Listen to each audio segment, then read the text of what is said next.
I'm a trucking across the USA. Yeah, I'm trucking just about every day. Yeah, I'm trucking.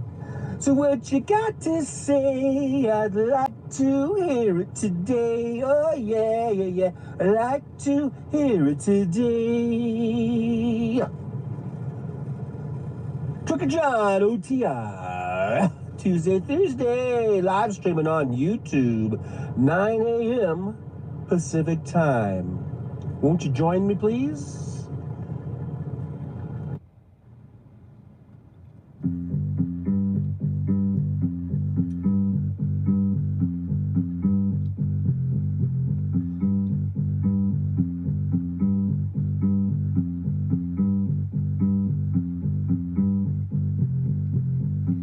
From some.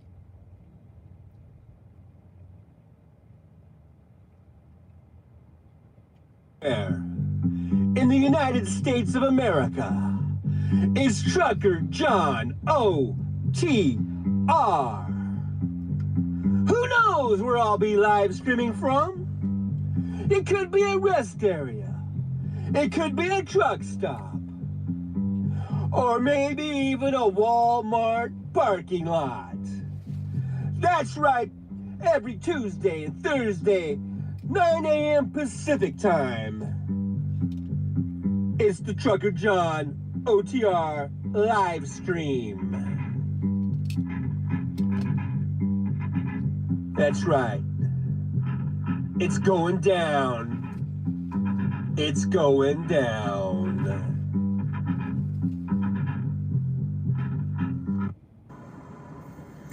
Hello, my name is John Fowler.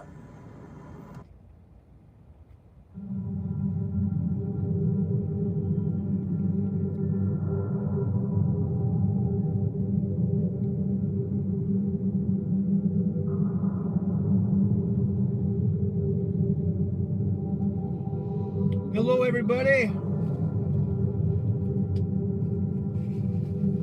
Here I am, and there you are. Welcome to Trucker John. As I get settled in here, I'm we got Jolie and we got Kiki Streets. Welcome, and I'm glad you're here. I'm just finishing up a little breakfast. Oh, I forgot to hang up my little graphics. They're just sitting back there, unreadable. So here I am in basically Salem, Oregon, at a Pilot truck stop, and you can see the parking lot. It's actually to the left there, quite a few empty spots. This is the emptiest it's been I've since probably Friday. So it looks like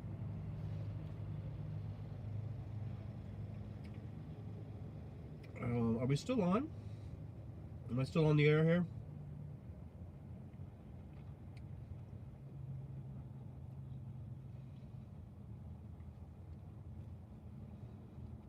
Let's see. Because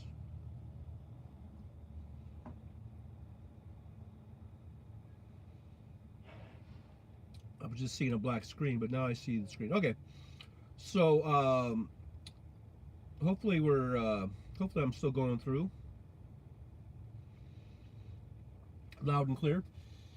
But so here we have the Labor Day weekend. Okay, I got here Thursday night. I delivered a load Thursday night. I was expecting to get a load out the very next day and get back on the road and get out of here. But no. I've been stuck here since Thursday freaking night. Now I noticed I was at the Flying J for a couple nights, and then I was here last night.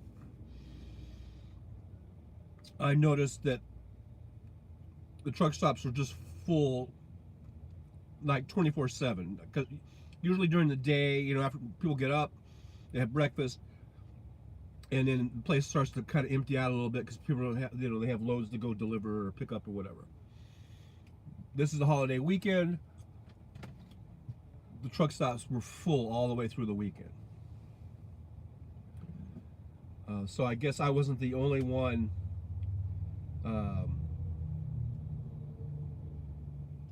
I'm not the only one that was in that boat of not getting any loads. So I see now here, this parking lot is starting to empty out. We are now on Tuesday. We're the day after the holiday. So it looks like some guys are getting some loads. I am not currently one of those guys. I'm still here. I've been looking at the load board consistently and incessantly. Is that a word? Almost sounds like a bad word. But anyhow, there are lots of loads on there, but none of them are ready. There's the load board. When you get the green check mark, that means it's ready to go. You can book it. Nothing. No green check marks. I don't know what the hell's going on. So I sent a message in through my Qualcomm here. I just said, here's what I said. I've been sitting here since Thursday, just wondering why there's still no loads. So a few minutes later, I get a response. And here's the response. It's very short, concise, barely even a sentence, actually. It says, is bad out west with load situation. And then there's a dash, not even a period. So that's it. That's all I get. Is bad out west with the load situation. No fucking shit, Sherlock. I've been sitting here since Thursday. I realize it's a holiday, but I've never sat through a Labor Day weekend where at least sometime between Thursday and over the next few days there would be at least one fucking load that would show up, that I could get the hell out of here. Something. But there's nothing. I've been sitting here. And when I sit here, I don't make money. And all that happens is my money goes out and out and out and nothing comes in. Do they not get that? What are they doing back in Green Bay, Wisconsin? Are they all on the taking barbecues? Are they all barbecuing all over the place? What the hell's going on here? I'm sick of this shit. Situation bad out west. Kiss my ass. Half the parking lot's left. It can't be that bad.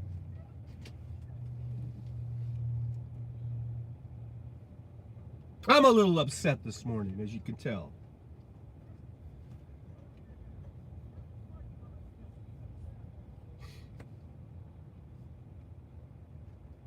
So, I'm trying to have my breakfast. I'm trying to have my morning coffee. I don't know if I can finish now. I'm so upset. Okay, I'm not that. I am. Well, it just pisses me off, man.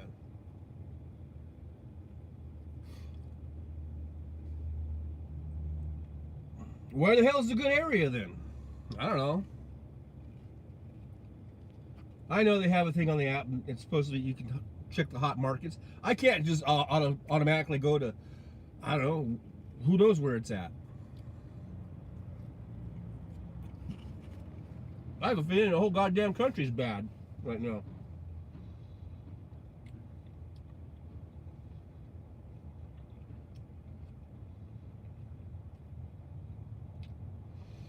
Figure Streets, I don't know if this is a supply issue. I don't know. A supply chain issue. I'm in the Northwest. I guess it's a Northwest thing. Who knows? But it's ridiculous. It's just ridiculous. Look, I've been driving all through the pandemic. And I didn't hardly miss anything. I took off my normal days off, and that was it. And I kept rolling pretty good.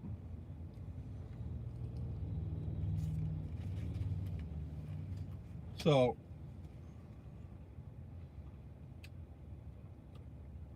I don't know. I haven't heard anything about the ports being closed down, or, you know, freight sitting out on ocean liners or whatever. I haven't heard about that.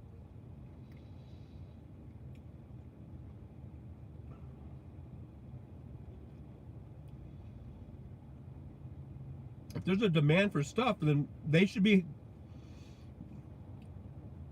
the warehouses and the distribution centers should be having millions of trucks in there 24/7. We're all here. I'm here. Look at, we're all here. See all these trucks? We're here. We're ready to get loaded. Load us up.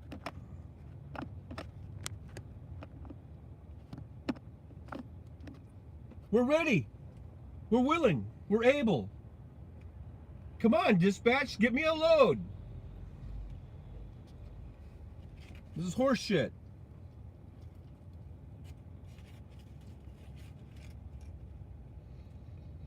What's Green Bay doing, man? They say they got staffing shortages. What the fuck? Hire some people, god damn it. I thought we were at full employment.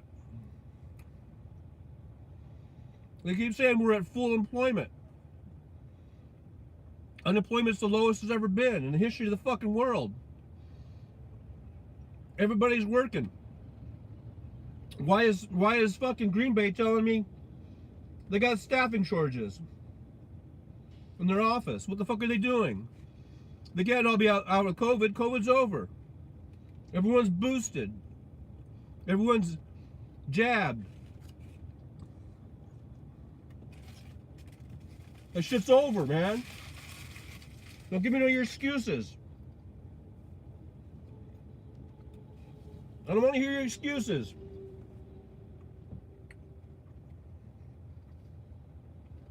Send me a load. It's bad out west with load situation. F you.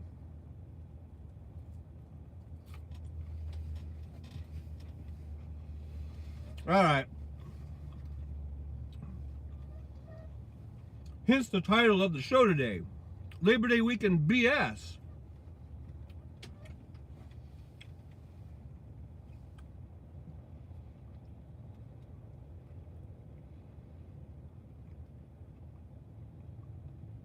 I guess the only good thing to come out of this, it allowed me to have some time to go and buy a suit. Went and bought a suit this weekend. My son's getting married next weekend, this coming weekend. That's another thing. I need to get a load so I can get out of here and get home. And that's, each day that goes by on that, it's more and more anxiety. So I'm going to have to end up probably just parking the truck and getting a plane and flying down there, which I don't really want to do. It costs more money.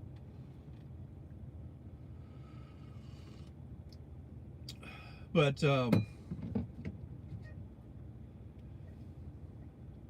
yeah, I was able to get a suit.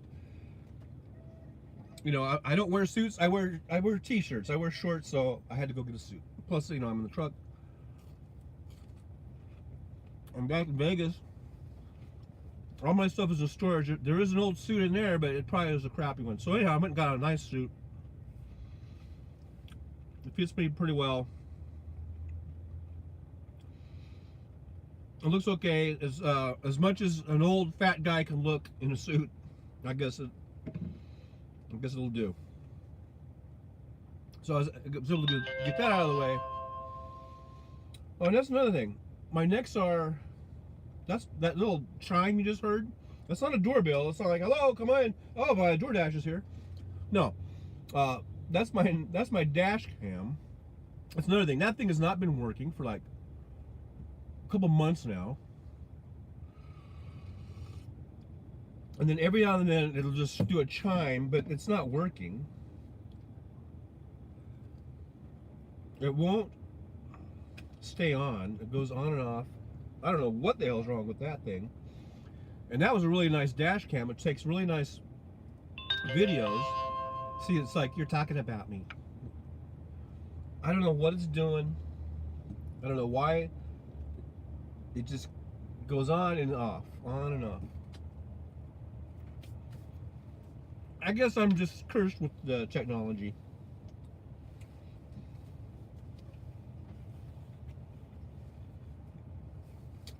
We got 4 people, it looks like, and we got 2 thumbs up, so please give me a thumbs up. Don't forget the thumbs ups. Don't forget to subscribe. I want to get my subscription number up, so please subscribe, please share the show.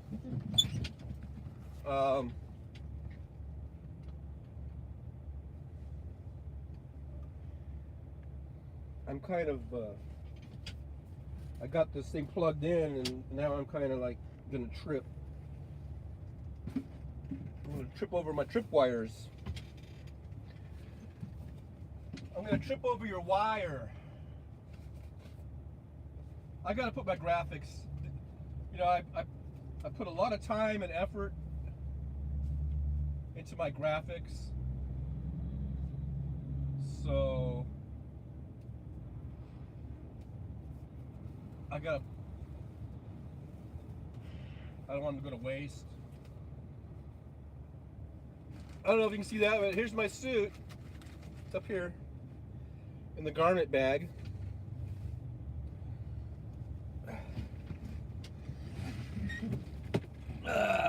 I could close the curtain and I could go change into it. You can see how I look in my suit. But that would take me like half an hour. So, yeah, there's the high-tech graphics. Hopefully, you can see them back there. So anyhow, okay, so I guess that's enough of my ranting and bitching and moaning and complaining. There are people in Mississippi who not only can they not even boil the water, they don't even have any water to boil. They can't flush their toilets, for God's sakes. In the year 2022 in the United States of America, we have a state that is such a fucking shithole that the people can't even fucking take a shit in a regular toilet. I don't know what they're doing. I guess they're using the old latrine system or something. Congratulations, Mississippi. You have successfully gone back to the 1800s. I understand gerrymandering is a problem, but you motherfuckers need to vote. And you need to stop voting for Republicans. All right? Get out and vote for blue. Vote for Democrats. Maybe you'll have some actual fucking sewer system that works.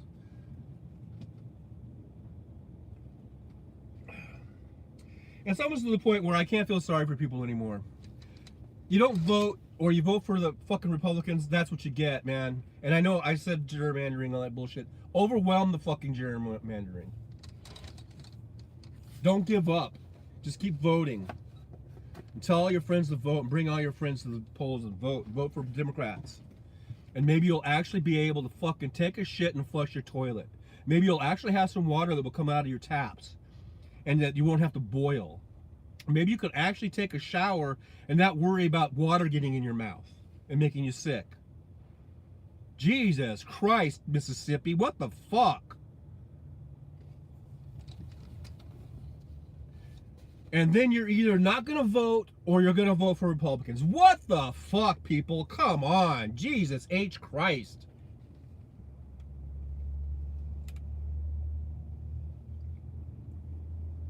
Can't feel sorry for you. I'm not going to feel sorry for you. Just get out and vote. And like and share and subscribe.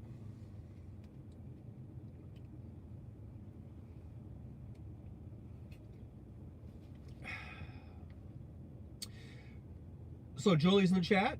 She says yes, vote blue. It's astounding to me how many people continue to vote against their own best interest. Why? Propaganda and apathy and who knows, and a bunch of reasons probably. Just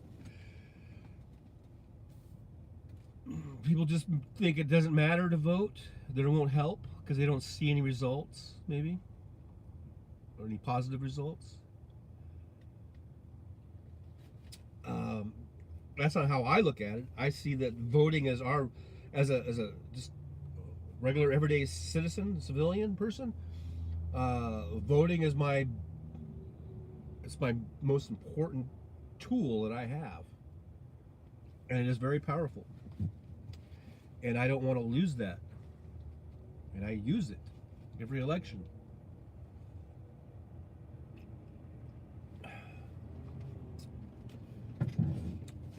And hopefully the message is getting out, and hopefully more and more people will start voting. That's what I hope, anyhow.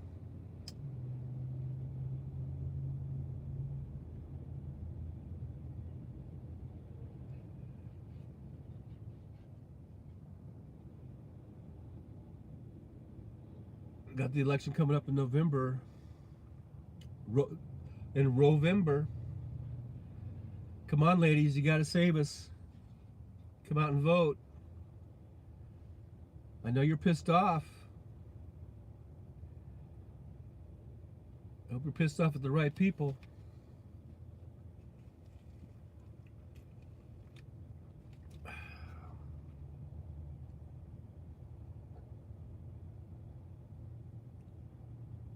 The Republicans have come right out and said they want to completely do away with, Roe v. Wade and abortion. Clarence Thomas has said it in his decisions that they should go after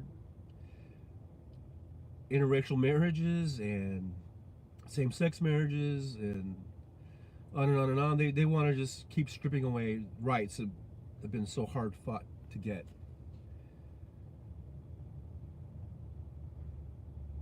So we can't allow that. We have to show up at the ballot box in November in one way or another, whether it's voting on the day or whether it's mail-in voting or however you do it. Just do it. It needs to be done. So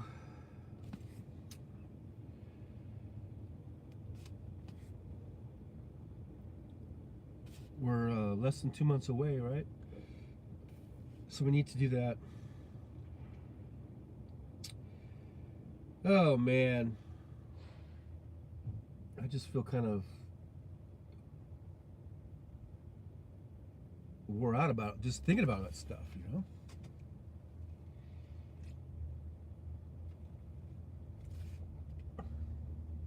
But this coffee's going down good. So anyhow, here we are. I'm in Oregon, and I'm told that load situation bad out west. Let me just see here. Well, I haven't got any notifications. I was hoping that as we were speaking that a load would come in and I would, my mood would change. I'd be all happy. I'd be, oh, I got a load. But unfortunately, thus far, have not received that. All I've gotten is a text from the Val Demings campaign asking me to donate to their campaign. I hope Val Demings wins. That'd be pretty good. To flip that seat and get rid of Rubio, who's really a little turd in the turd bucket. So if you're in Florida, people, vote for Val Demings. That's all I got to say about that. And some other seats would be interesting. Got to vote for John Fetterman. Can't let a clown like Oz get in there. Emmett Oz, who doesn't even live there. Really doesn't even live there. He's just a carpetbagger. Why would you want a carpetbagger in your state? To run as a senator in your state. Why would you want that?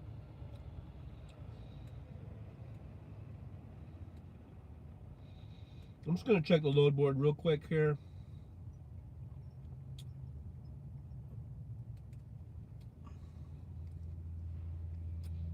Got to keep checking it over and over and over again.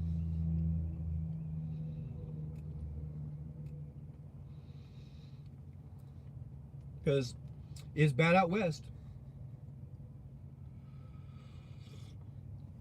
That should have been the title of the show today. Is bad out west.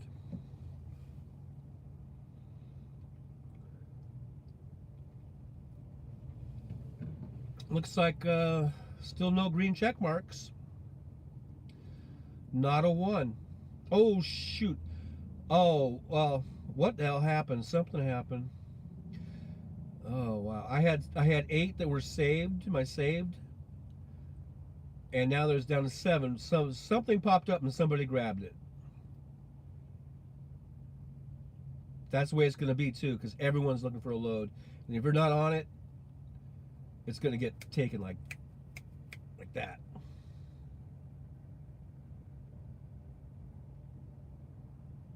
I wonder which one it was. I don't know which one it was, but don't matter because I didn't get it.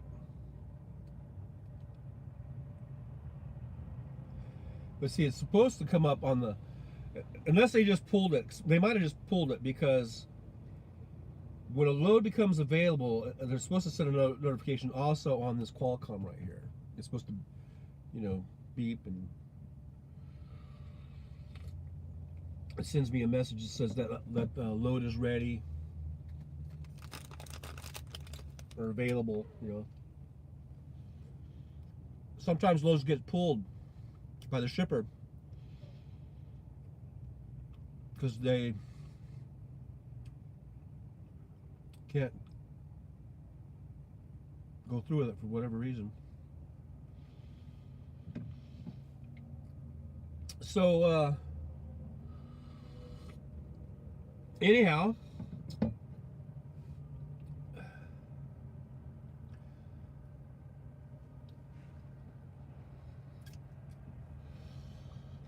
Jolie says her dad's a Trumper, and she yelled at him that his granddaughters no longer have rights to their own bodies in Indiana. His response, they can go to a different state if they need to. Yeah. So that's the solution. Just go to some other state. You know, like that's just such a cheap thing to do. Oh, let's just go to another state. And then what if that state shuts down? Or, you know, how many states over do you got to go? And then what if they get really kind of, you know, super fascist about it, where it's kind of like that commercial that they run, where the cop pulls over the mom and the daughter, and they're like, "You're pregnant, aren't you?" And they're like, "Get out of the car," and all that kind of stuff. You know, I can just see that whole scenario playing out in real life.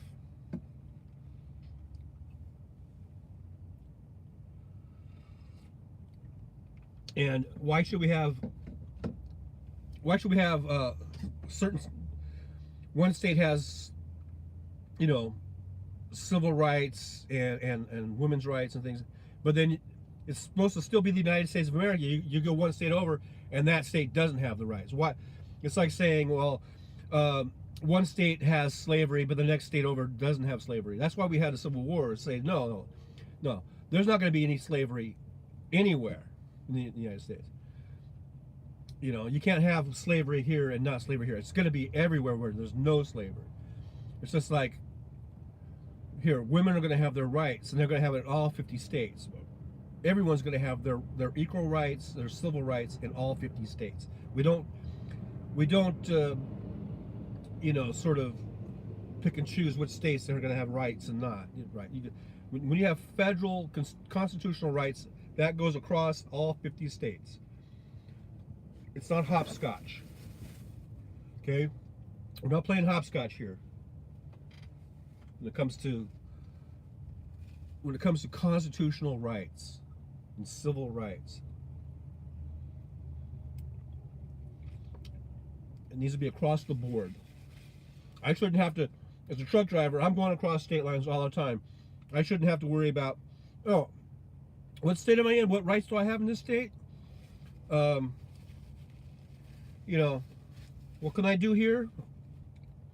And, you know, hopefully I don't get, you know, arrested over here because this one's not allowed, you know. Doesn't work that way.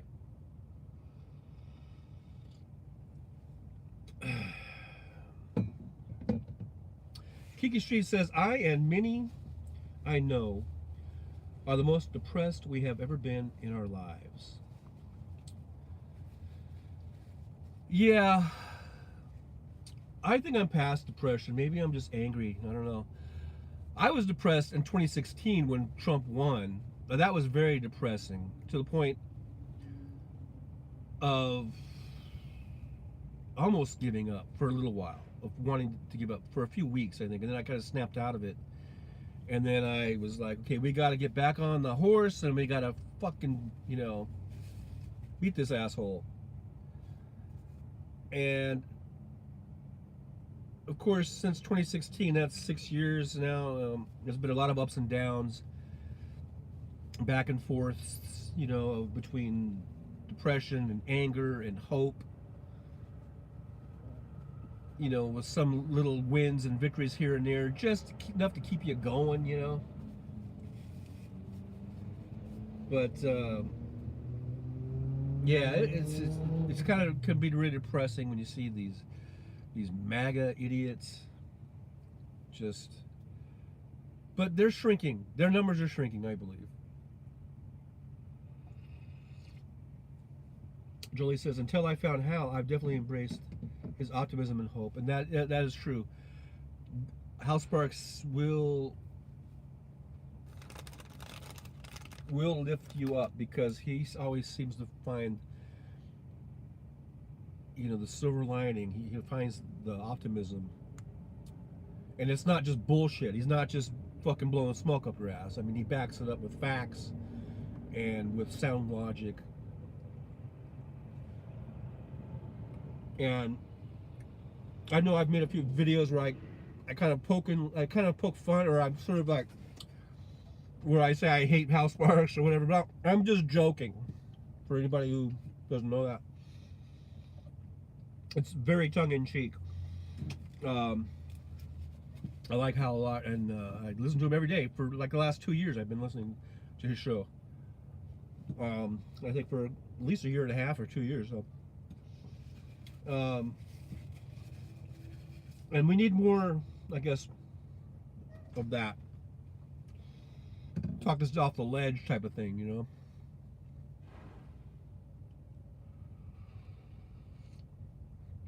I think Norman Goldman was good at that. If you ever listened to his show, and he ended up going off the air because he couldn't financially keep it going, and that's a sad thing. And infuriating when I heard that Alex Jones at one point was making $800 fucking dollars a day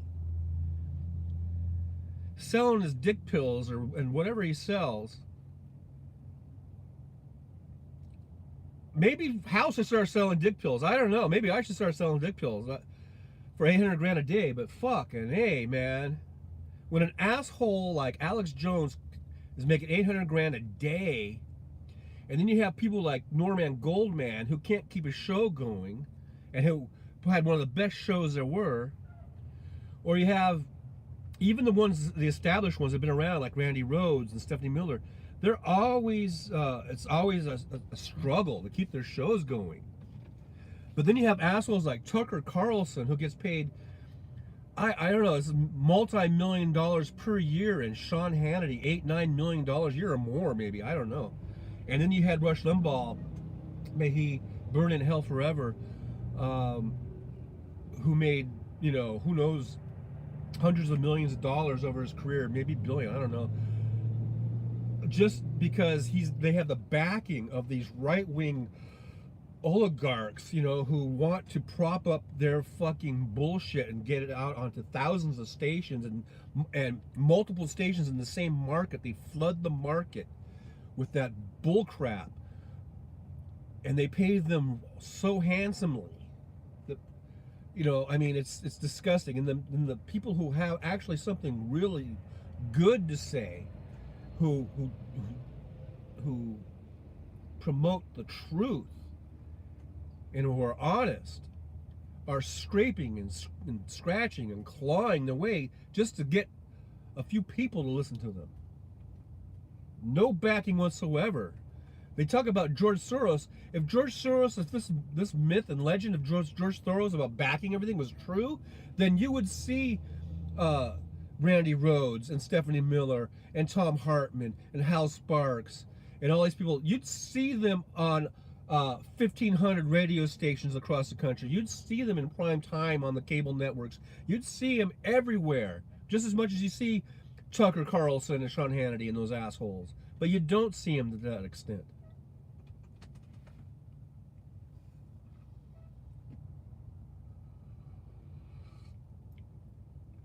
So it's not the same. It's not equal. It's not a liberal biased media and all that kind of bullshit. There's a difference between liberal media and corporate media.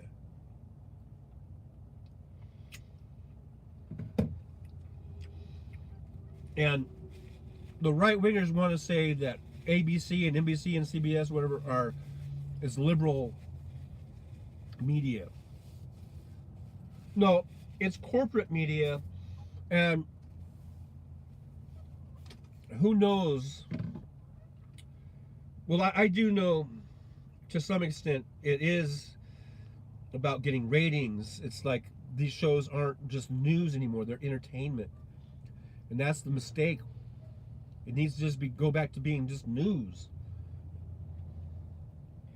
It needs to be where they don't really care about ratings. They just care about the integrity of getting the news out. That's where it needs to be. Hey, Liberal Dan. Good to see you. Thanks for coming on. Or, you know, in this chat. Thanks for watching.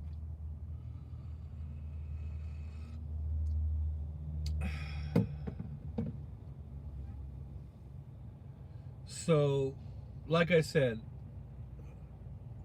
when I see an asshole like Alex Jones getting 800 grand a day, and he might not make that now, but just think, if $800,000 a day was his high mark, I bet he's still making 100 grand a day today, even though he's hopefully more people are waking up to the fact that the guy is a fucking piece of shit.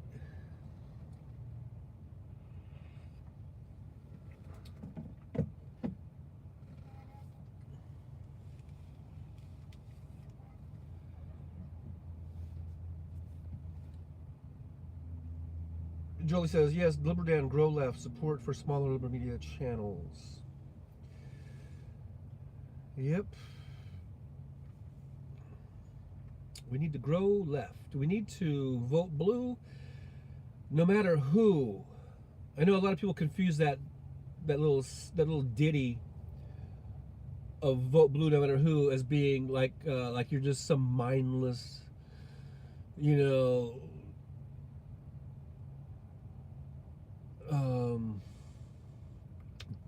like you're not independent. People say, well, you know, I'm an independent thinker.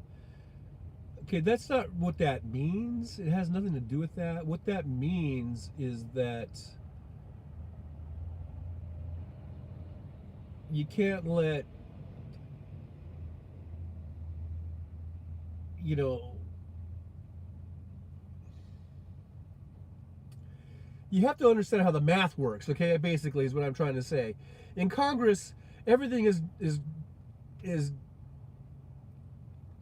determined by the majority parties in the Congress, okay?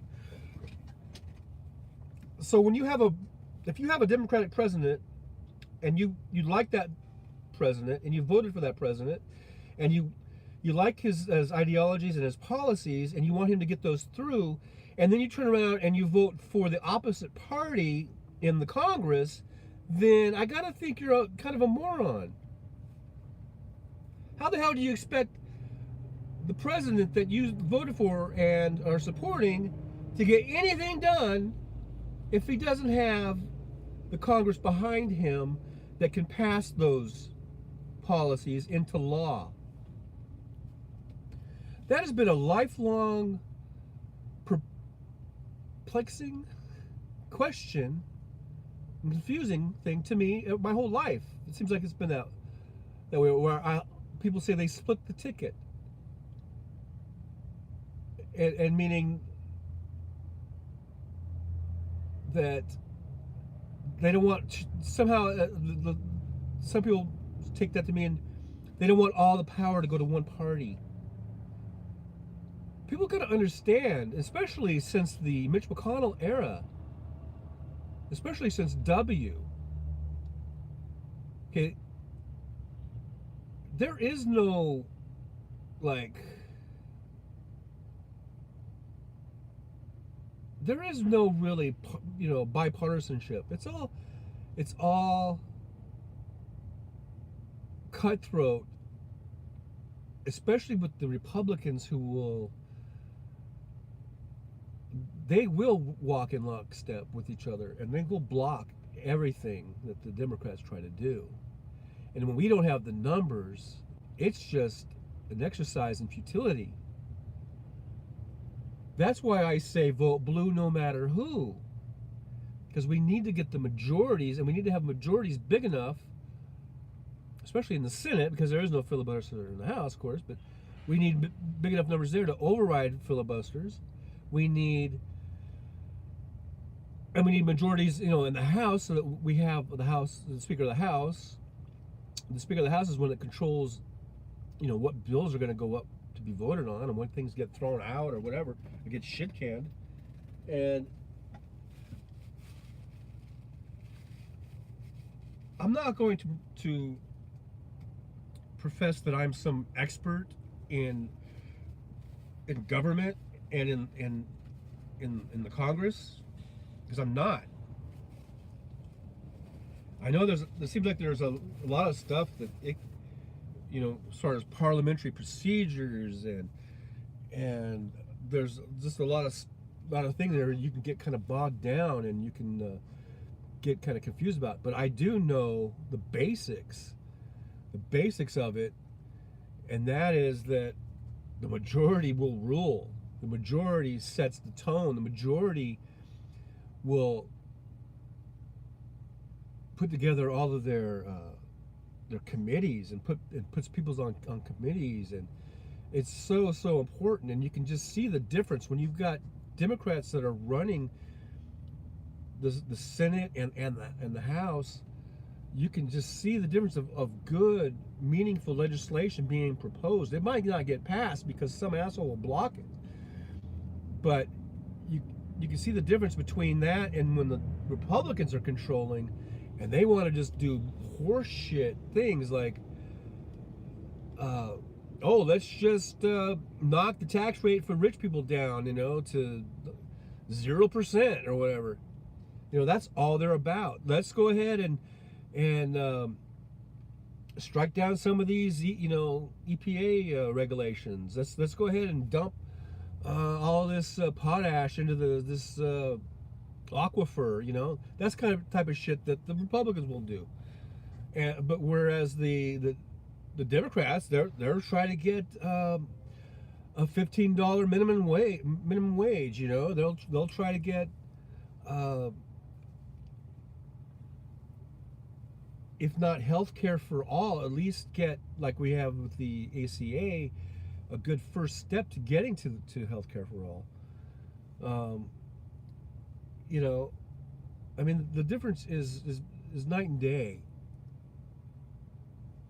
So that's why I say vote blue no matter who, because the Republicans, if you're not a billionaire, then,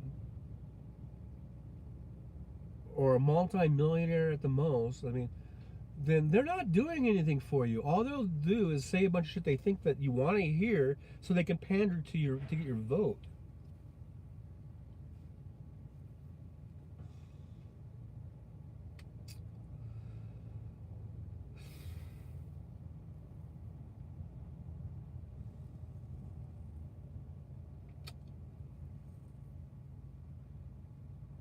Yeah, the hypocrisy of the Republicans, it knows no bounds. And of Mitch McConnell, he'll say one thing and turn right around and do another. Yeah, and he blocked Garland. Allowed to get, for Donald Trump to get 3 SCOTUS picks. And to block Obama's picks. It's disgusting.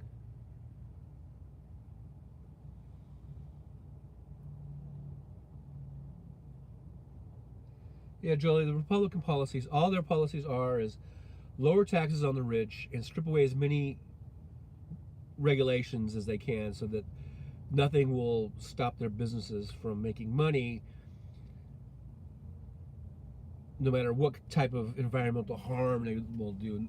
And you know, if it's going to, if an EPA regulation is going to slow them down from making one extra penny, then they're going to get rid of that regulation. That's what they want to do. You know, and then Rick Scott has his cockamamie plan, which basically would end up eliminating Social Security and Medicare.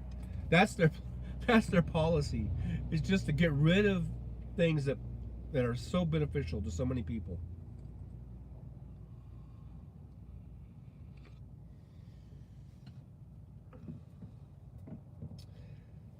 And that's why they spend so much time and money on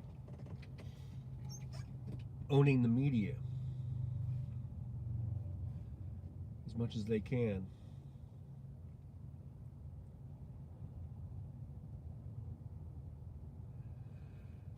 You know what I forgot to do was I didn't send out any type of notifications for this show, because usually I get a few more people in this. I guess I could do it now while I'm sitting here. Who knows? I might just do a live broadcast all the way till 3 p.m. Pacific time when Hal comes on. I think he's coming on today. Unless I get a load, because I ain't got nothing going on. Maybe I'll pull a Michael Malloy and do it all day. Maybe I'll do a 24-hour. I'll just sit here and rant. Maybe I will announce my grievances.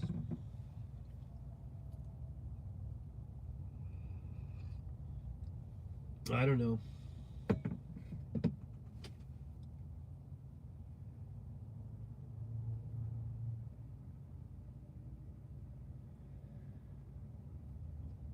Yeah, Jolie says, my dad, the Trump guy, was talking about being worried about wildfires and droughts. I said, yeah, it's almost like we need more regulations on pollution from industries.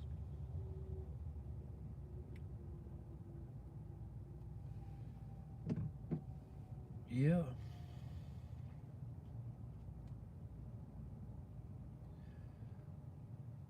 I haven't been down through weed yet, but I saw like an article or something about, I guess the big fire was down in Weed, California, and I go through there all the time. I've broadcasted from there several times, and I just saw a picture where the fire went through there and it looked really bad, and I guess a couple people got killed.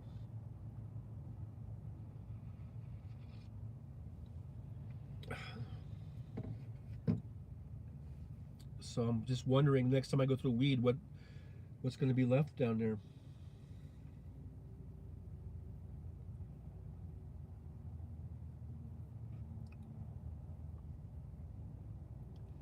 I don't know. We'll see if we're gonna survive it. Are we gonna make it?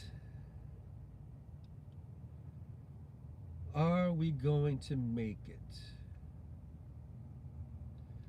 That, my friends, is the question.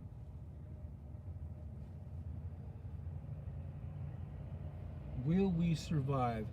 This person in this Schaefer, that's like the third time that person has gone by. I don't know if I wasn't paying attention. Maybe they had this rescale, maybe? I don't know. It's kind of weird.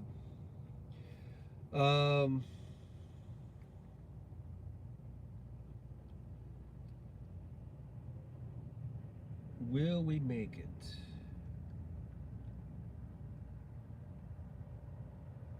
I hope we make it. I hope we survive. Hope we get through it. But I tell you one thing for sure. If there's something that you kind of hold dear to your heart, as far as like an issue, whatever that may be, whether it's reproductive rights or civil rights, gay rights, whether it's the environment and global warming and climate change, whether it's trying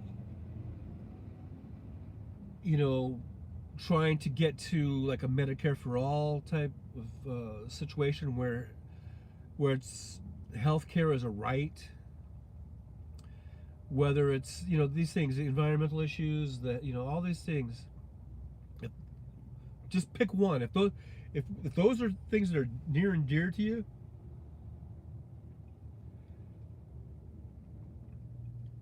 and we basically have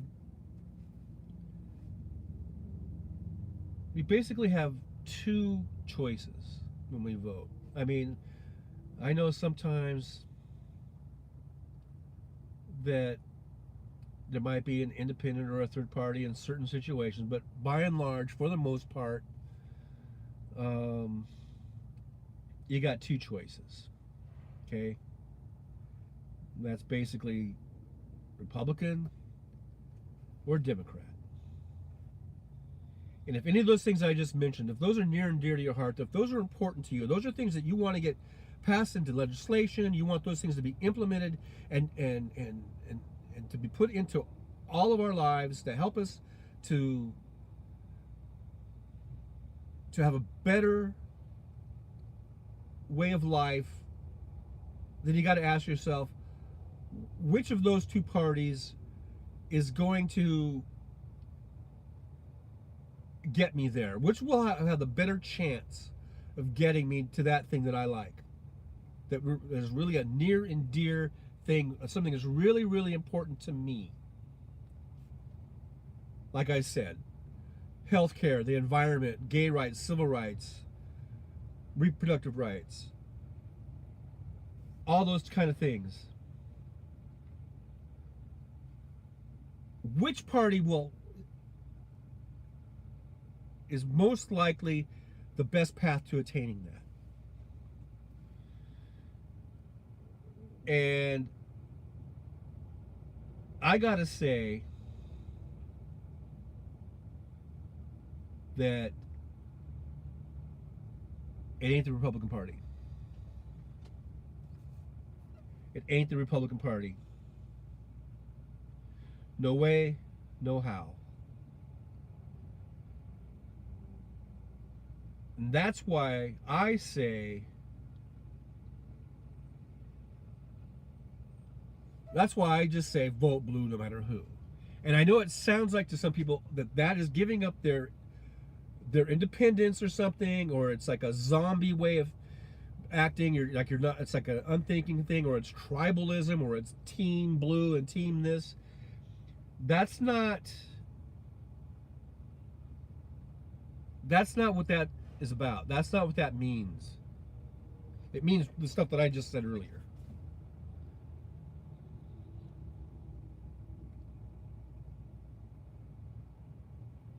That's why I say that. That's why I say vote blue no matter who. Because the Democrats will give you a much better chance of getting those really meaningful,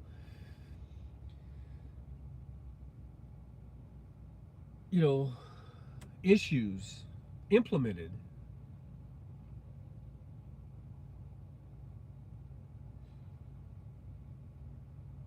It's not the Republicans. All they will do is pay lip service to things. All they will do is say what they think you want to hear in order to get your vote, because there aren't enough of them.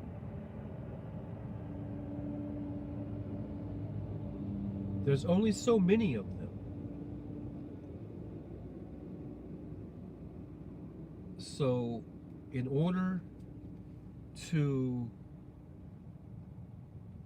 win any elections, have any hopes of winning any elections, they have to bullshit you. They have to bullshit the American people.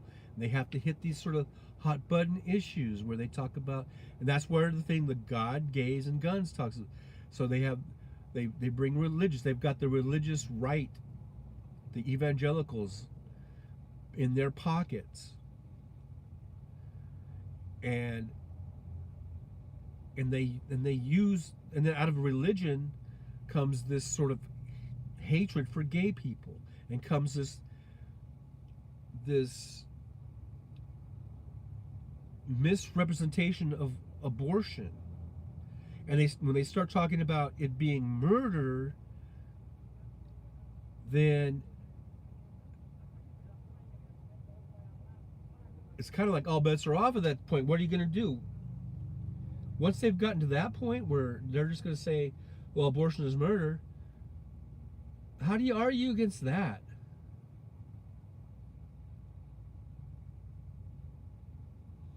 But it's not. It's bullshit.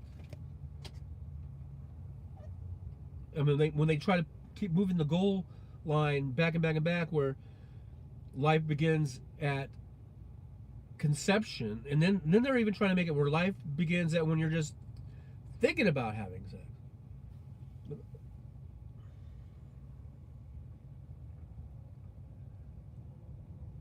So they infuse these issues that a lot of people are able to say. I think reasonable people are able to say, okay, look, I might not be in favor of abortion personally, but I think other people should be able to make their own moral decisions, or however you want to label it. It should be on the individual, and they should be allowed to make that decision.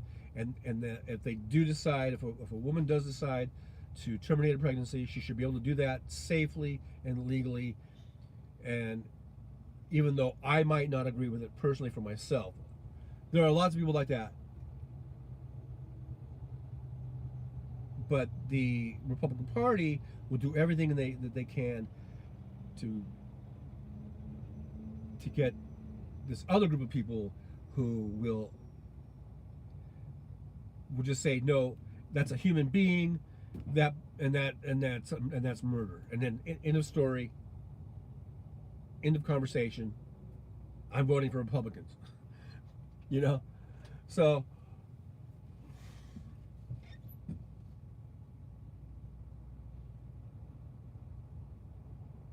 and then out of that, they will also use religion to try to claim that homosexuality is a sin, or almost like a mortal sin or whatever.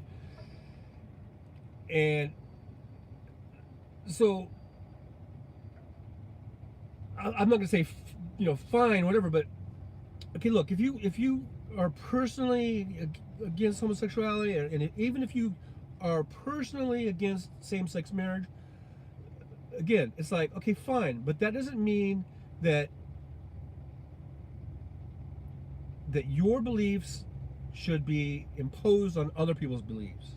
And if other people believe that it's perfectly fine for same-sex couples to not only just get married, but even just to be together and to even exist, there's some people that don't even want them to exist. Okay, so then that's not fine. But that's who the Republican Party, they push these issues, and they pander to the people who are either hateful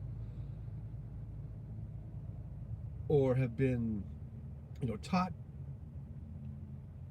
these things to hate and discriminate and everything, and they just keep pandering to them, and then they throw on top of that guns. And they've been misinterpreting the Second Amendment to the point where they finally got Supreme Court Justice, like Scalia, that would totally just out of his ass interpret the Second Amendment to mean things that were never even in there. And now I think we are kind of stuck with that. I think we are stuck with Heller until it could be either overturned or whatever. But maybe it doesn't need to be. I don't know. But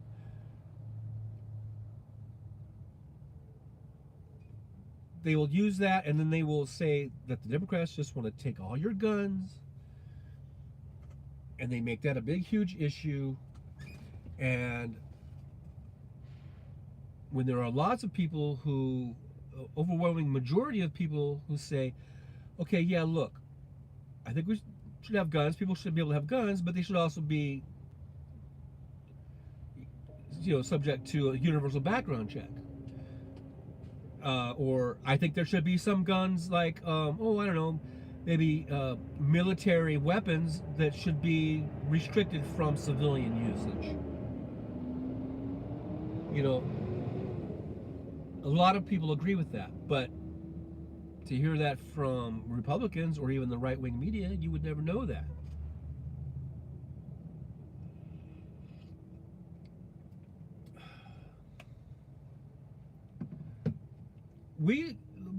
There are lots of gun owners who are Democrats. There are lots of us that don't have a problem with gun ownership. We have a problem with there being just a total lack of meaningful regulation. We have a problem with military weapons in the hands of 17 and 18-year-olds. I was talking to some people last night in a chat. I guess it was Michael Malloy or whatever, talking about Kyle Rittenhouse, and a lot of the folks in those chats are like, right-leaning, right, and they are practically deifying that little fucker, and holding him up like he's some sort of hero, and he's no hero. He's a punk-ass little bitch, and he had no business being there. In that, he's obviously something was wrong with that kid, in that he had some sort of a hero complex. He desperately wanted to be seen as a hero, and so he made his little fake little medical kit, and he got his hands on an AR-15, and he went to Kenosha, where he didn't even live. I think he lived in Illinois or someplace. And he props himself in front of this, I think it was a car lot, used car lot, and says he's there to protect the business from these protesters that were protesting a person that was gunned down by a cop who was protesting George Floyd. It's just like one thing after another, after another, after another. And so this Kyle Rittenhouse, little punk-ass bitch, 17 years old, has an AR-15, thinks he's fucking Rambo.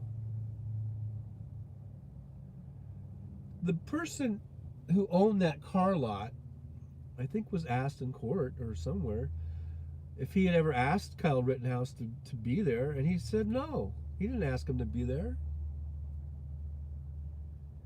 He didn't request his services. He didn't give a fuck. They have insurance. They have fucking insurance. They're not fucking out there with their guns, you know, and stuff, because they know that if something happened to their car lot, they're covered with insurance. They didn't need his stupid ass. So then he's walking around with his AR-15, acting like he's some sort of cop or National Guard or something. And then he kind of created that whole situation. He created the situation. He instigated the situation. He wanted to be either some sort of military hero like a Rambo, or he wanted to be this medic that would patch people up and save their lives. He was delusional. This kid was completely delusional, and the right wing will hold him up as this iconic hero of the Second Amendment. Oh boy.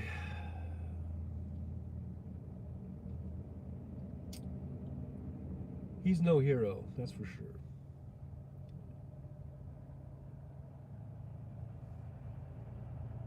So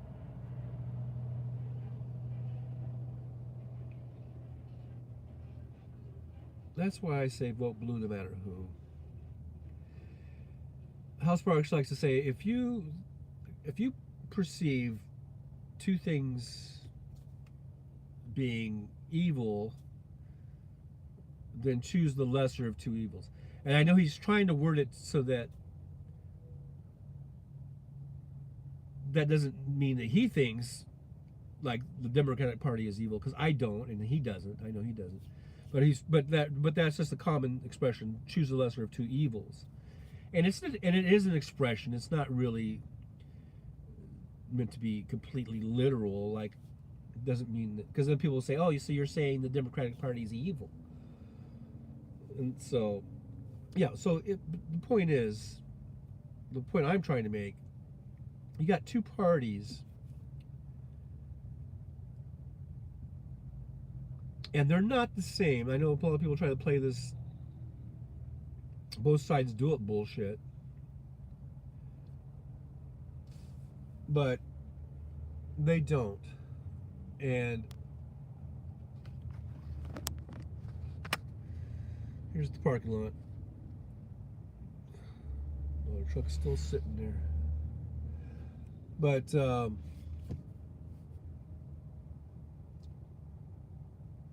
if you want something done for the good of the country, for the good of the people, for the good, for the better, for working class people, and for people who are in poverty, and if you want to try to lift more people out of poverty and into the working class and into the middle class, if those are the things that you're about, and those are the things that are meaningful to you, then you can't possibly even think of voting for Republicans, because they're not for any of that. A lot of people were fooled by Donald Trump, because he sort of, in a way, copied a lot of things that Bernie Sanders was saying. The only difference is that Bernie Sanders is sincere. Donald Trump is not. He's the least sincere person I think I've ever seen. And he's like a monkey that just sees something and tries to copy it or something, you know. and he doesn't know what he's copying. He just thinks, oh, this is good. They'll like this. This is a. I saw Bernie get a good response with this, so yeah, I'm just gonna do this, or whatever. And he tried to make it sound like he was some sort of populist for the people. He wasn't. He's a transactional guy, and it's all about him, Donald Trump. And we see more and more he just throws all the people around him under the bus, and it won't be long before he just does that to his own kids. And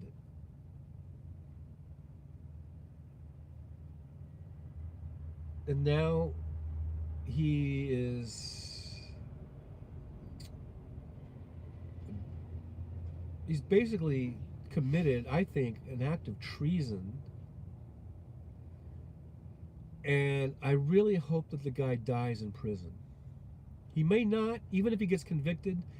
So maybe if he'll at least die with an ankle bracelet, in being in confined to house arrest.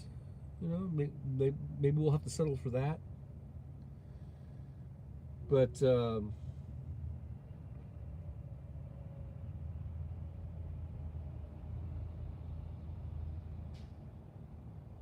can you imagine?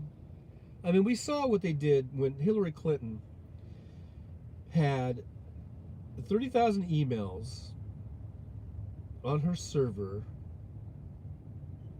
that she kept at her residence on a very secure server that no one ever could hack. No one hacked that, ever. The FBI or the DOJ or whoever, they requested to see that server. She gave it to him. She complied with everything. And they found, out of 30,000 of these emails, they found, I think, 3 little emails that had a little tiny C on it that meant classified. And as we are learning now, I think a lot of us are learning through this Donald Trump thing, is that there are lots of different levels of classification. And some are very, very, very high, and some are a little bit lower. These had a little bit of a C and a little C on it, and the FBI looked at it, and they determined that first of all, there was no intent to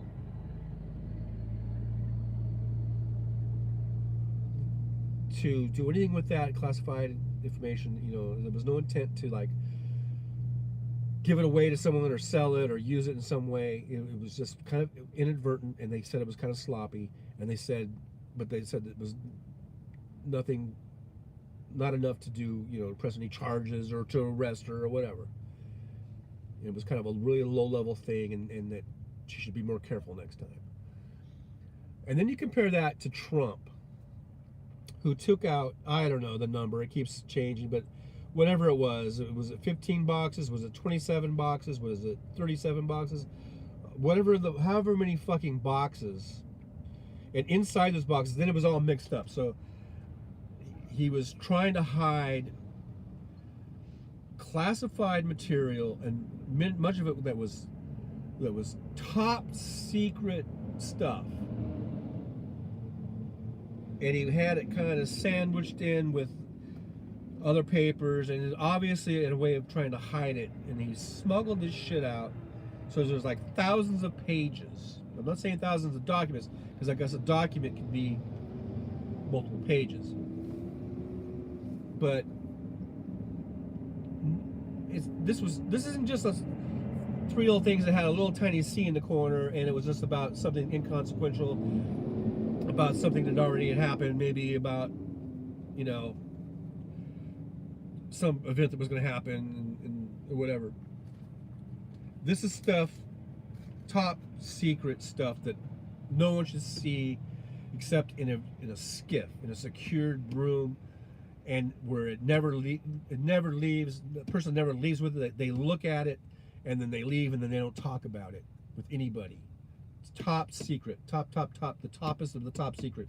And this stuff is laying in his drawer, in his office. This stuff is laying in a box in a storage room in an unsecured building where people are coming in and out of there.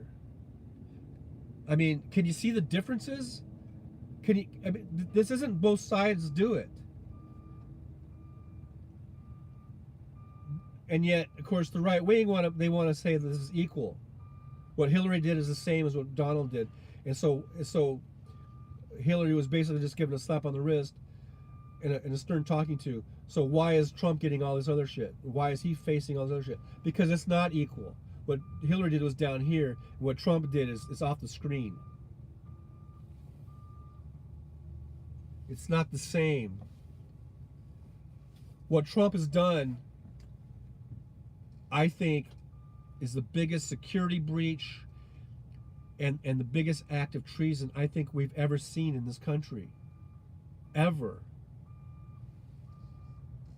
At least that we know about. Maybe there's some things that we never even found out about, and they took care of it, you know. You know what I mean? Took care of it.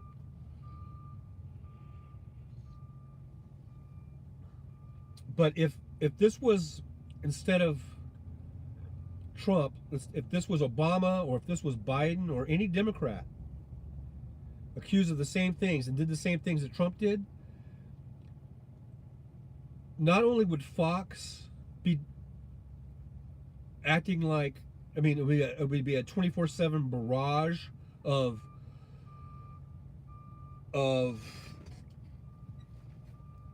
you know, of what a traitor that person was, but the other networks would do it too. CNN would do it too. MSNBC would be doing it too.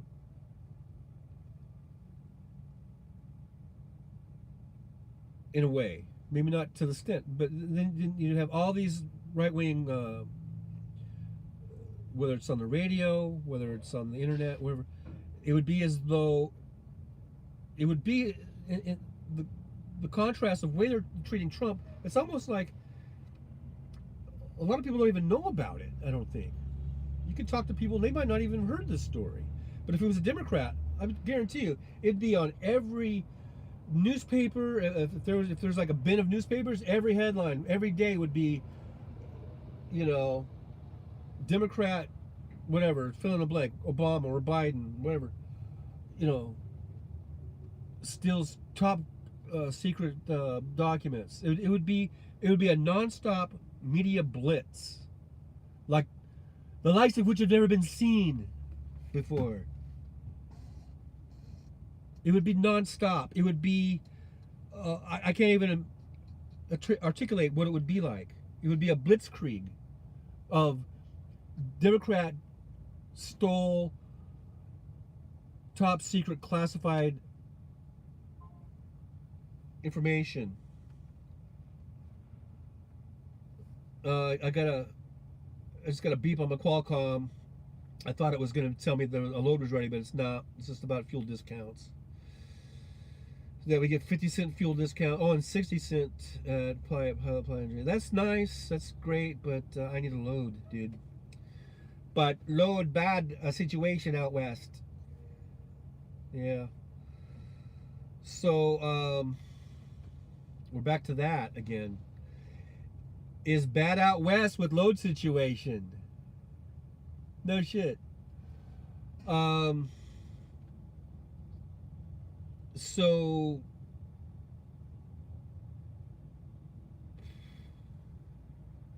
Trump does it, and yeah, we talk about it amongst ourselves,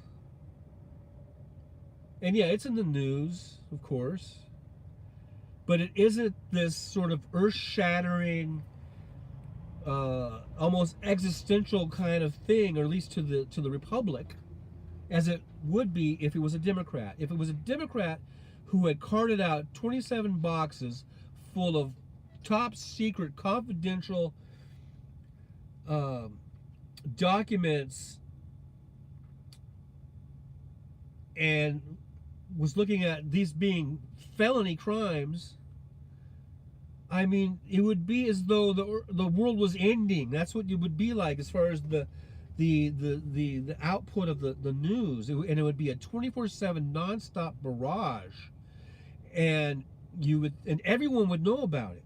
But like I said, with Trump, I bet you there are lots of people that hardly even know about it, or they've heard something. They're like, "Oh yeah, Trump, he did something. He's such a scamp, that Trump. Oh yeah, he's a stinker. He took some papers." That's the attitude people have. They should be angry and upset that this motherfucker has stolen top secret confidential documents relating to all kinds of things, whether it's, nuclear secrets, and I'm not talking about the codes. We know the codes are changed all the time. It's not the codes, but there are all kinds of things about how to make those things and how to store those things and where they're stored at, where they're located, the sources and methods and all that kind of shit. There's all kinds of shit. And by the way, wasn't there some report about there are agents out in the field, some of them ending up dead, some of them ending up missing, some of them having to be, after years and years and years it takes to set up these undercover operations, have to shut it down now. They gotta shut it down because of big fucking blabbermouth Donald Trump. Just that alone should be putting that motherfucker in prison for the rest of his miserable, rotten life. And in the old days, he'd be facing a firing squad or a hangman's noose. I would settle for prison. And I think that would be the most painful thing for him.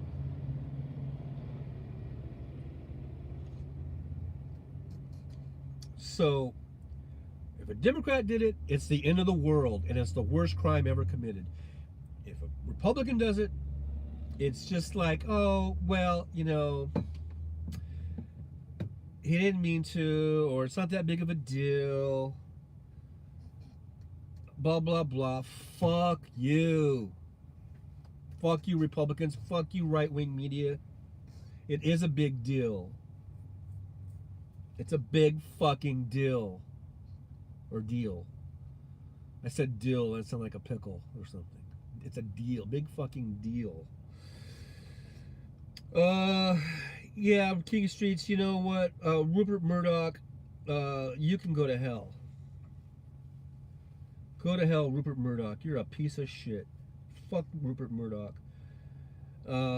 News Corps is smart. It's over the air. Fox network stays fairly neutral. I don't see any neutrality at Fox. They're as biased and fake as you can get. King Street's Bernie is the only politician I've ever seen speak. We only went because it was Bernie, and I wanted my girls to hear him speak. And King Street's, I like the way Beto speaks more than Bernie. I have met Beto. I literally drive by Bernie's house on Grand Isle when I take the ferry from New York to Vermont. I like all those guys. I like Bernie. I like Beto. I like Elizabeth. And they're all different. See, that's the thing. They don't have to be the same. We can like different things, and we can have, the Venn diagram where things kind of overlap, and we're like, okay, this is good, this is good, this is good. I think Beto O'Rourke is a great guy and would make a great governor. He's not perfect. Is he perfect? No, he's not perfect. Is Bernie perfect? No. Was Elizabeth Warren perfect? Nope. Have they said things maybe they regret and maybe they should have said? Yeah. Does that mean that they should never hold office? No, does not mean that. And I'm not talking to you guys in the chat about that. I'm talking about the right-wingers. Of course, they will bring up Elizabeth Warren because she said she was an Indian, and they're like, she's not an Indian, and it's like, fuck you. My mom told me my whole life that I'm a fucking Indian, okay?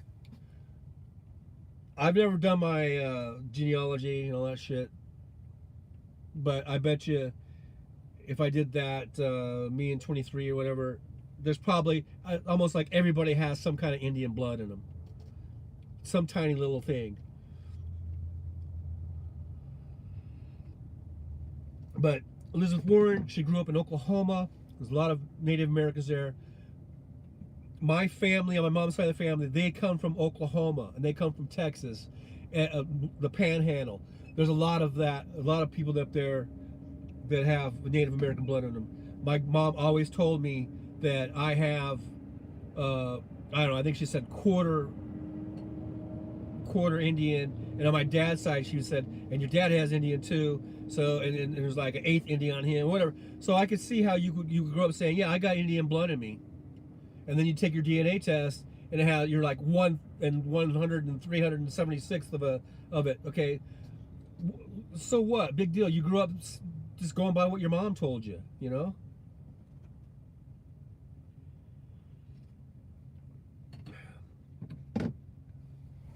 Doesn't mean that Elizabeth Warren's a bad person. Doesn't mean that she's a liar.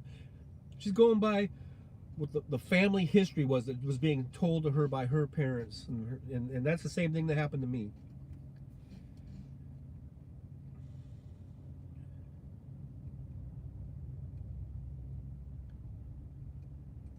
Liberal Dan, I've got no indigenous blood. I am 100% European white. It's ridiculous how translucent I am.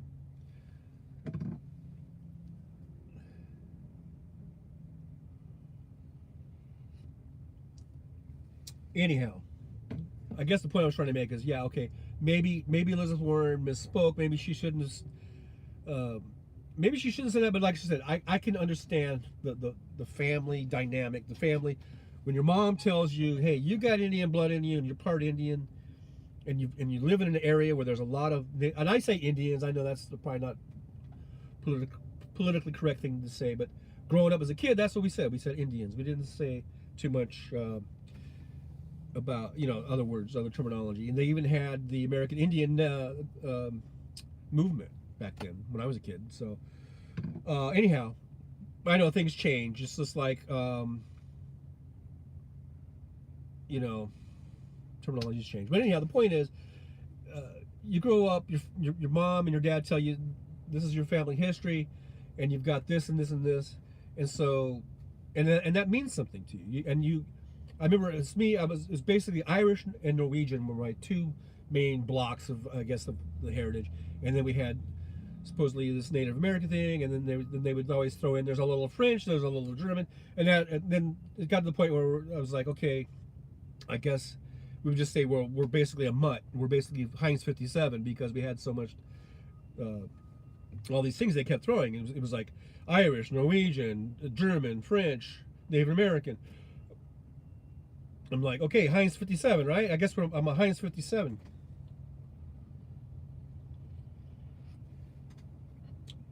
But they keep throwing that in Elizabeth Warren's face. But, fuck them. She keeps getting elected, so fuck them. And she's good. And I like her. I like her. I think she's brilliant, actually. I would have voted for her for president. But maybe, I can see on a national basis, there are a lot of people who don't even know who she is, but people knew who Joe Biden was, obviously, being vice president for 8 years. And I think people obviously, trust him and like him enough to vote for him, and I think he's actually been a very good president. So, but I can still like Bernie, and I like Beto O'Rourke. I like all those. I like Gavin Newsom. I was watching a tape interview of Newsom the other day, and he was wearing a ball cap. That wasn't a Dodger cap, I don't think. And he was just doing this interview, and and Gavin Newsom is what? I think still just in his 40s, maybe mid 40s or something, and so he's a much younger man than Joe Biden, obviously, who is about almost 80, 78 or so. But it was funny, for the first time, maybe it was because of the cap, I was looking at Gavin Newsom, and I just thought, God, he looks like a young Joe Biden. And he was talking about certain issues, I forget what now, but it was all good stuff.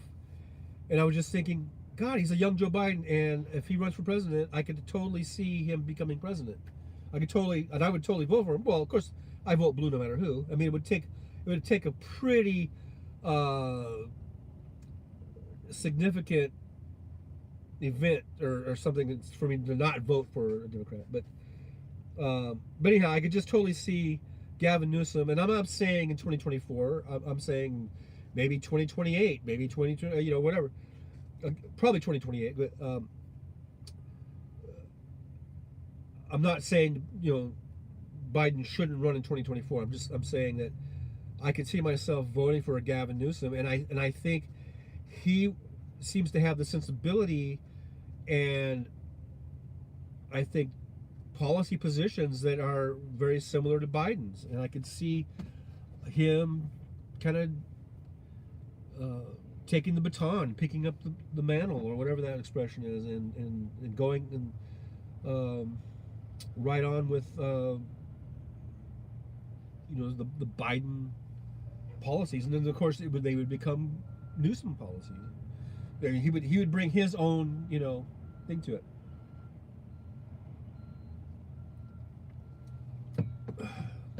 So, and that's another guy that the Republicans and the right wingers, they like to beat up.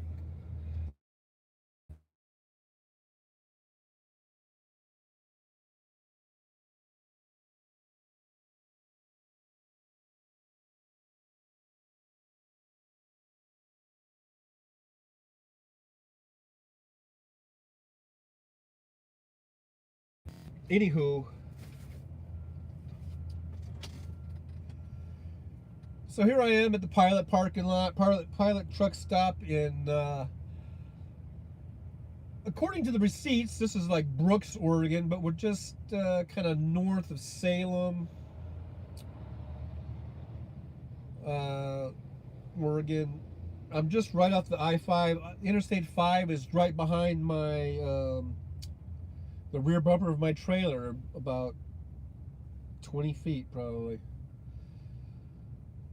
Interstate 5, one of the most traveled interstates in the country, goes all the way from the U.S.-Mexico border in San Diego, all the way up to the U.S.-Canadian border up in Washington. That town starts with a B, and I can't remember it.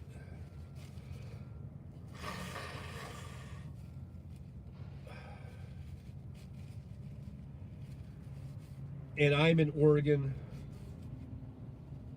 and I am probably, like I said,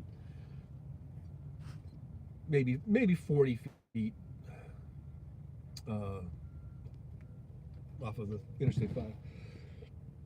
So, in beautiful Oregon, and actually the weather's been really nice. They were having heat waves up here, and the last few days it's actually cooled down. It's been very pleasant, very nice. I was able to do a little shopping, like I said, and they have a big place down here called Woodburn Premium Outlets, and it was packed. It was like a zoo. Everyone's out shopping, but it was nice. It was really nice weather. So at least I got that going for me. At least I got that going for me.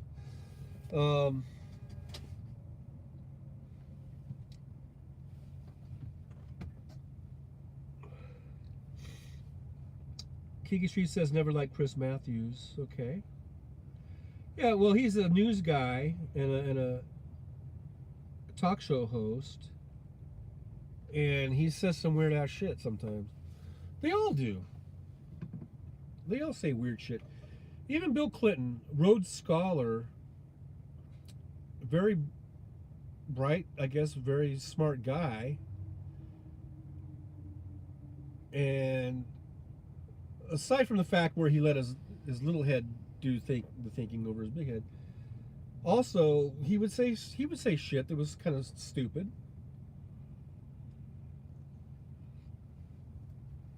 And get himself in trouble over the things he said. They all do it. Even Hillary. I mean, it's just like you wish you could maybe rephrase something. Like when she was doing the, I forget if it was in the Benghazi hearings or if it was outside of Benghazi, and then they raised it in the Benghazi hearing, where she said, "What does it matter?" I guess that was in the Benghazi hearing, and then the press and the media pilloried Hillary for that, as if she meant that she didn't care that lives were lost, that American lives were lost. That's not what she meant. What she meant was that had nothing to do with the whole situation of how it happened in the first place. They were trying to use these, I think it was 3 people or something that were killed. It was the ambassador, I guess, and then there was some personnel,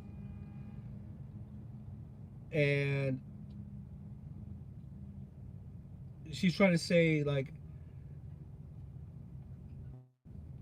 it's like, what the hell does the price of tea in China have to do with it? I mean, it's like, it was almost like a misnomer, you know?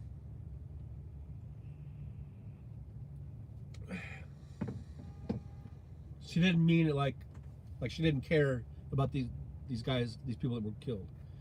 She meant it like, that has nothing to do with the issue. The issue is,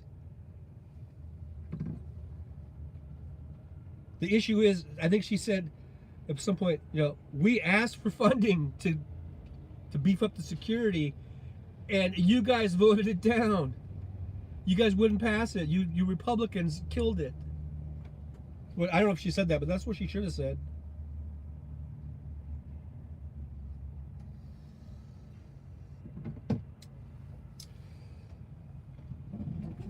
Anyhow,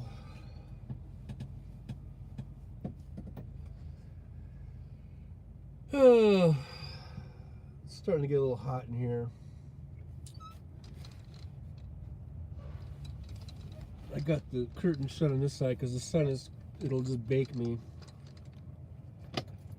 I'm gonna roll this window down. Hopefully there's no flies.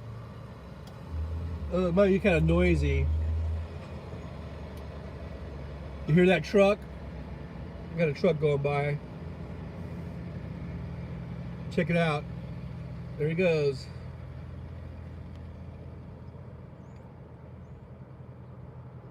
The wheels of commerce rolling on by. So anyhow,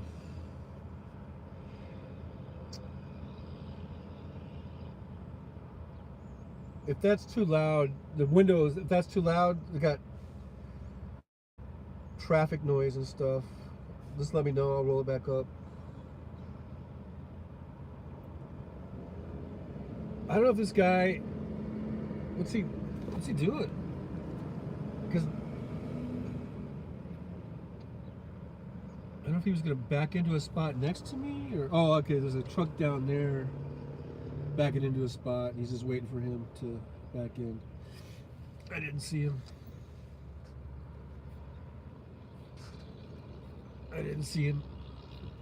He's just kind of far. Well, I don't know. The guy's backed in now. I don't know why he's not moving. Oh well. There he goes. Okay. So,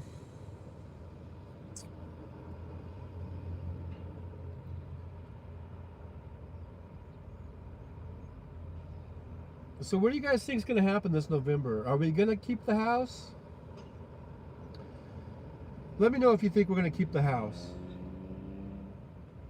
because that's important. If we want to try to have the next 2 years of Joe Biden's presidency be productive,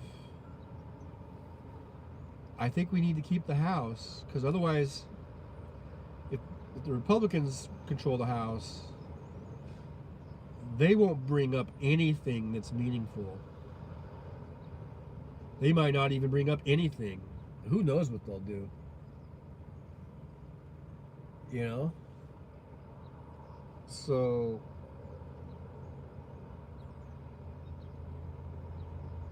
Jolie's positive, says yes we will. We got to keep the House. Vote blue no matter who. That's right. Vote blue. She just said yes we will. I added the other part. I don't want to put words in people's mouth. But I hope so, Jolie. I hope we keep the House. And it's looking like we're going to maybe pick up some seats in the Senate, which would be nice. I don't think we'll get enough to make, filibuster proof, which we need like at least, 60 or something? Right now we have 48 Dems and 2 independents that caucus with the Dems. Maybe we could pick up some seats so we go from 48 to, I don't know, 52 or 54 plus the 2 independents would put us at maybe 54 or 56, which is nice. That's better than where we're at. But until we get rid of the filibuster,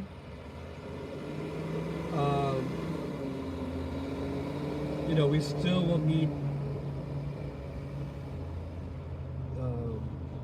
We're going to see either ties being, well, I guess if we got 54, 56, we wouldn't have the tie situation.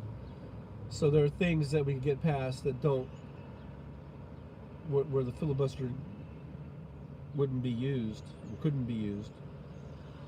As far as breaking this filibuster, until we get more, up to the 60,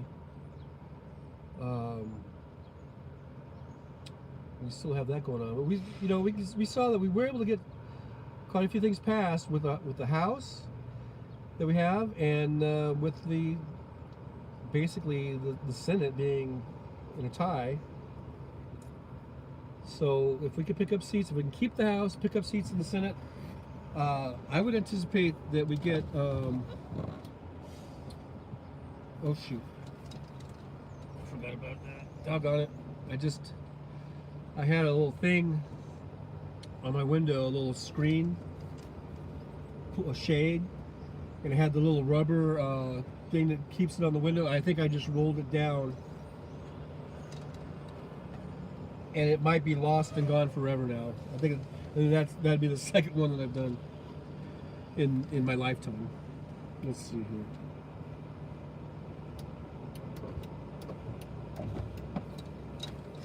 Oh, it's still there. Whew. Whew. All right. So Jolie thinks we'll keep the House. Anybody else? Who else thinks we'll keep the House?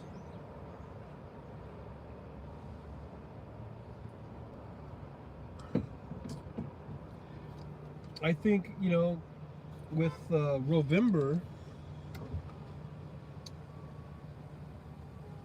it's always kind of, you just never know. It's always you just never know type of situation. What are we going to keep, and what's the turnout going to be like? And we have had little glimpses of hope here with Kansas, and of course people always want to talk about the New York district that was won by I guess Progressive or something, and in Alaska for that special election, the first Alaska Native American was voted into the Congress and beat Sarah Palin, who was the former governor. I mean, you talk about name recognition. She was she was like a mayor, right? And then she was a governor, and then she was a vice presidential nominee, or picked to run with John McCain. Just those three things alone. Talk about the name recognition. And then, of course, she became this big kind of reality star or whatever. And she's always putting her big trap you know, into things, always popping up with her her shrill bullshit. And she couldn't win. And she lost to a Democrat.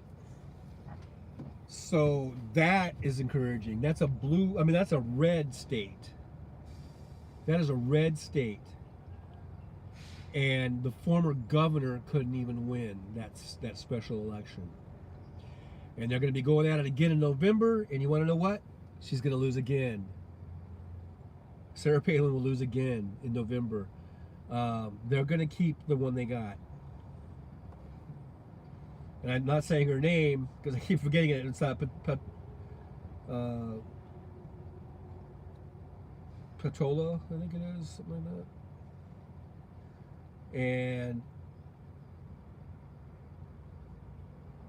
I believe she's going to win again in November.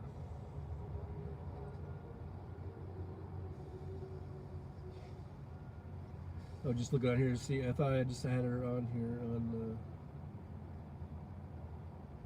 Yeah. Shoot. I hit the wrong link here. But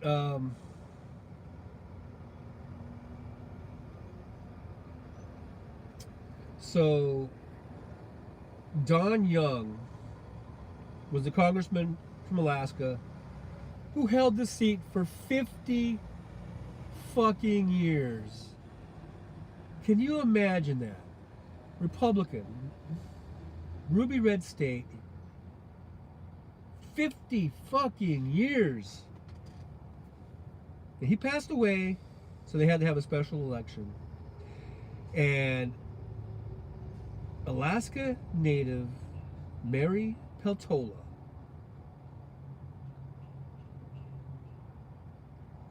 won that special election, beating Sarah Palin, the former governor of that state and the former vice presidential nominee, and a person who's been in the either on the news or in or reality shows for the past decade and has made millions of dollars doing it. And the Alaskan people spoke. They said, no, she's a moron. We're not going to have her. We don't want her. We want this other woman who's very sensible. And that's who we're going to choose. And they're going to choose her again in November, I predict.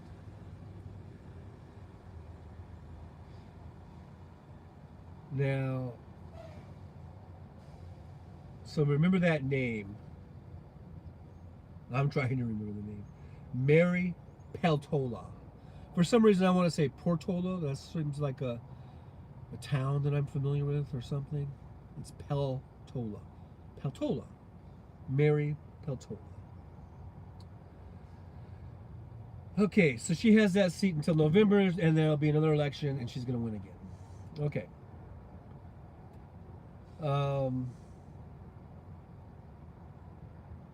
So those are things that are hopeful signs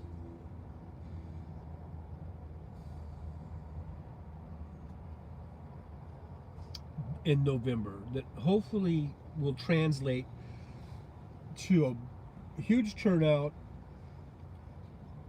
You know, this midterm congressional election turnout that is traditionally a lower turnout than a presidential election.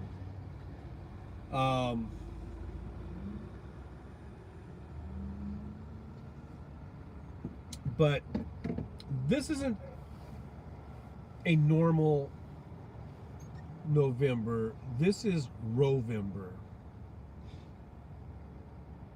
And I'm hoping that we will see a huge, huge turnout. We will see women who are really pissed off about losing their autonomy, about Republicans want to make them, second-class citizens, want to take away their rights. That needs to be probably the number one issue between now and November. And if it is, and if they show up in the huge numbers, and everyone else, I mean, men too, men got to show up too. I think we're going to be maybe seeing something that not too long ago, it was almost like a foregone conclusion that the Republicans were going to take the House. And it was, as far as the Senate was concerned, I think it was that it'll probably just maintain. But I think even that has gone from maintaining the status quo to picking up some seats. Anywhere from 4 to 8 seats, I've heard. So I hope so. I really, really hope so. So we need to just keep getting the message out to vote. Go to vote.org, check out your registration status, make sure you're registered, you're good to go. Make sure you know what you got to do come voting day. Make sure you know that where to go, or if you can vote by mail, or however you're going to do it. Make sure everything is all ready and good to go, so that there aren't any last minute surprises. It's important to vote every election, not just the presidential elections, but every election, midterm, full term.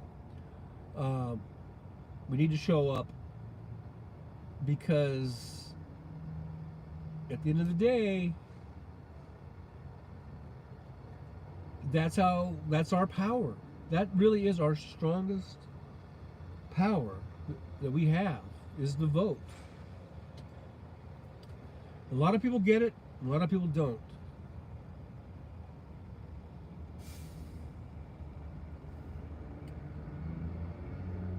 And you'd think we would learn. You'd think we would learn that lesson, because when we show up, we win. When we don't show up, we lose. It's just that simple, people. It's just that simple.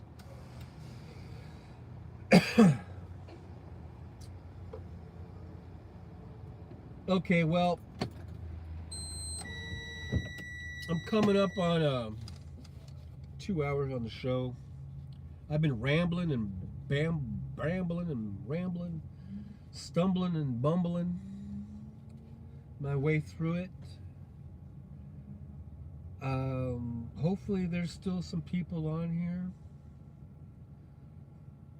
According to this, there's only 3 of you on here watching me.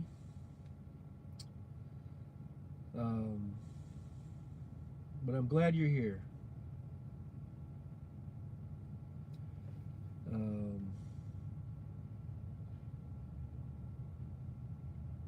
It's nice to spend my morning here and kind of getting some stuff off my chest, I get to vent a little bit.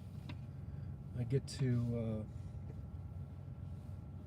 say my piece, So I guess House Sparks will be on today at 3, so I'll probably see you guys in the chat over there. Thank you guys for coming by. Had fun last night watching Hulu.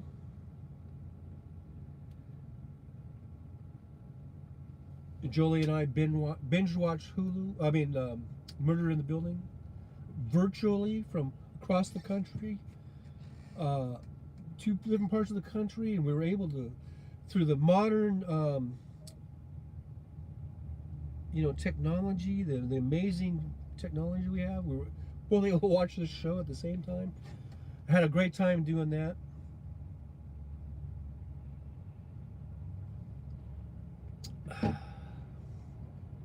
Maybe we'll finish that tonight. Murders in the Building. Great show. So funny. It's such a funny show and clever show, and it's all these little subtle little jokes and little mannerisms that I find myself when I'm watching that show where I'm just constantly kind of giggling and chuckling, you know, because it's all these little kind of under their breath kind of things that they say, you know. And then on top of it, they throw these sudden little plot twists and things in there. And I'm just looking at the trucks backing in and out. Kinky Streets. Wholesale gasoline now cheaper than it was in 2008. $2.42 per gallon.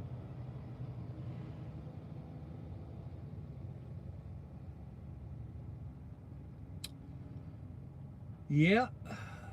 Fuel here in Oregon for diesel at $5.18 a gallon.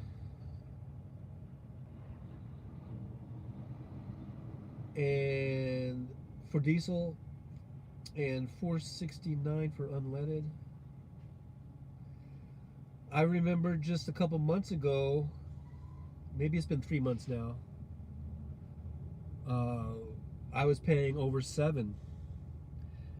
Yeah, look, this guy should not park where he's parked. This guy right here, he's moving it, but he got out of his truck and he thought better of it, because it's not really even a parking spot. But the ass end of his trailer was like sticking way out in the driveway. I'm glad he moved. It was kind of a nice orange and black tractor that just drove by. Those are my colors. Those are my alma mater colors of my high school. But yeah, it wasn't too long ago we were paying. I think $7.05 might have been the highest I paid for diesel earlier in the spring or whatever it was. Now we're down to $5.15. That says $5.15. They have different things for like cash and credit and all that shit. So yeah, fuel prices are coming down, and that's a good thing. I think, you know, wages are up and have been going up, and that's a good thing. And the good thing about that, I think, is those wages are going to stay up. They're not going to really raise wages and then drop wages. The thing about wages is they usually, once they raise them, they usually stay. They don't drop back down. So, but inflation will drop to some extent. So you just remember that the wages will outlast and outlive this inflation.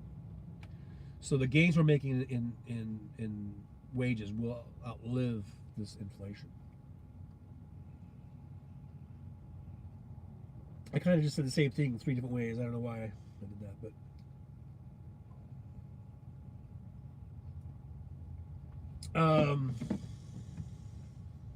lumber prices are lower than 2018, Kinky Street says.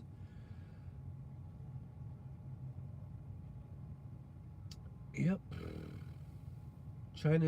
Kinky Street writes, China's, I'm not sure what SINO means, COVID vaccine. Oh, I don't want to get flagged with anything. I'm not even sure if I can say that. Is a total failure. Oh, wow. Yeah, I don't want to say those things out loud. One time I got a warning from YouTube for just saying factual shit, and now I'm all gun shy. And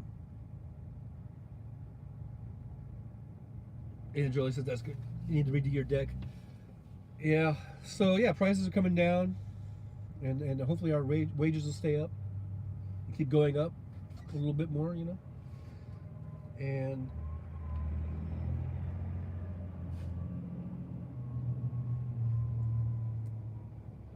maybe that will help also in the elections in November. you know, if people see that the economy is getting better, and you know, they say that that helps the, you know, if the economy is good, it helps the incumbents. If the economy is bad, it hurts the incumbents. You know, so okay. So anyhow, I'm gonna go ahead and sign out here in a little bit. Thanks for watching, everybody who came on. I appreciate you guys being here, and I'll be here. I'm planning on being here Thursday somewhere. Hopefully I'm not here Thursday. If I'm here Thursday, if you saw me ranting and raving and being kind of pissed off at the beginning, if I'm still here in Salem, Oregon, or Brooks, Oregon on Thursday, then you ain't seen nothing yet. I'll be really pissed. Oh man, will I be pissed.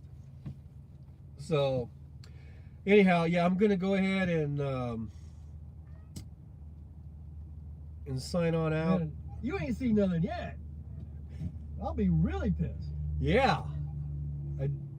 Whoever that guy was, I agree. I agree with that guy. All right, guys, so from Brooks, Oregon, I'm going to call it a day. I'll see you on Thursday, 9 a.m. Pacific time. And who knows where I'll be coming from. Could be rest area on the side of a highway. Could be a truck stop, like, oh, maybe a Pilot or a Flying J or a TA or a Love's or a Petro or some unknown name mom and pop outfit. Who knows? Or maybe even, yeah, a Walmart parking lot. Could be. You just never know. So, from America, this has been the Trucker John live stream, where I rant and rave and just stumble my way through a 2-hour show. I'll see you guys around. Thanks so much for being here. I appreciate it. Be sure you like, subscribe, and share. And just share and tell everyone, you know, there's this guy. His name is Trucker John. And gosh darn it, he's the greatest guy I've ever listened to. Just, if you gotta lie, if there's a lie you gotta tell ever in your life, that's the one you want to tell. The Trucker John is like the greatest thing since sliced bread, and you just don't know what you're missing.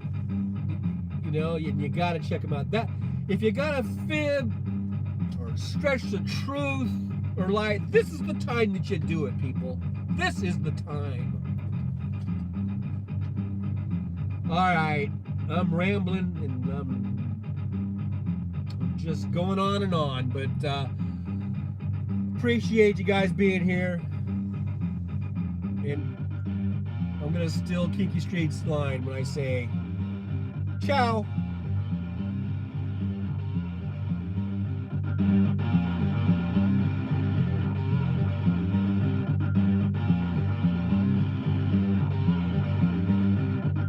You too, Jolie. You stay safe too. Talk to you later.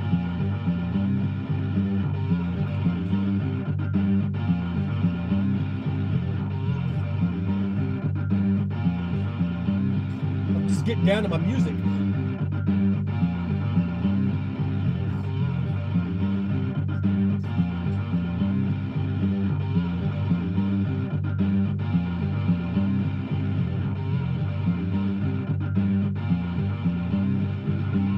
Watch this guy back into the spot, and then I'll shut her down.